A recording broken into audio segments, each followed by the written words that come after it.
ଦଉଛି ଆଉ ପ୍ରଭୁ ସଞ୍ଜୟ ଭାଇଙ୍କୁ ଅଦ୍ଭୁତ ଭାବରେ ସୁସ୍ଥତା ଦେଲେ। এই শুক্রবার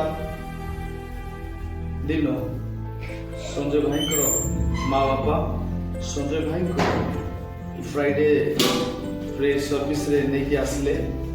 ଆଉ ତାକୁ ନେଇକି ଆସିଲେ, ସେ ନିଜ ପାଦରେ ଛିଡ଼ା ହେଇ ପାରୁନଥିଲେ, ତାଙ୍କ ଦେହରେ ବଳ ପାଉନଥିଲା।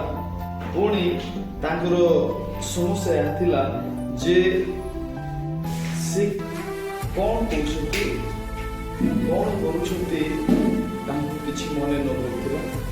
କିନ୍ତୁ ପ୍ରଭୁଙ୍କ ଦୟାରେ ପ୍ରାର୍ଥନା ପରେ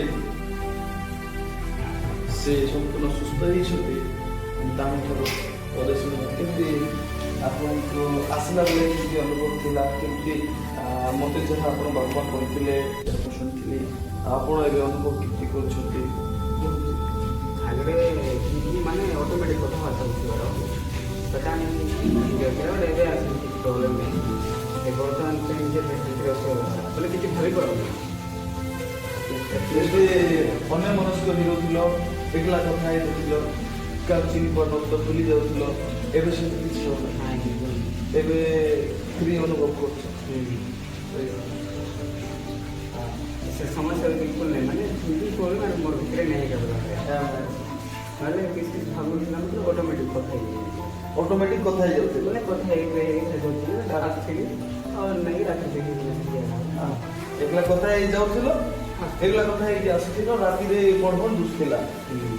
କିନ୍ତୁ ଏବେ ସେମିତି କିଛି ନାହିଁ, କିଛି ହଉନି। ପ୍ରାର୍ଥନା ପରେ ସମ୍ପୂର୍ଣ୍ଣ ସୁସ୍ଥତା ପାଇଲେ। କରନ୍ତୁ।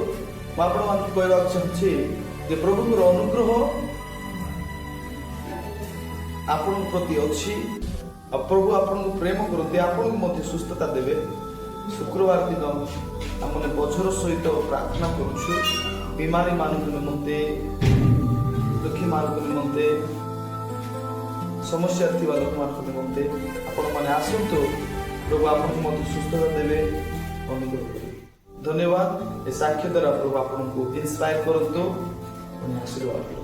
ଧନ୍ୟବାଦ। ଗଡ୍ ବ୍ଲେସ୍ ୟୁ। ପ୍ରେଜ୍ ଦି ଲର୍ଡ।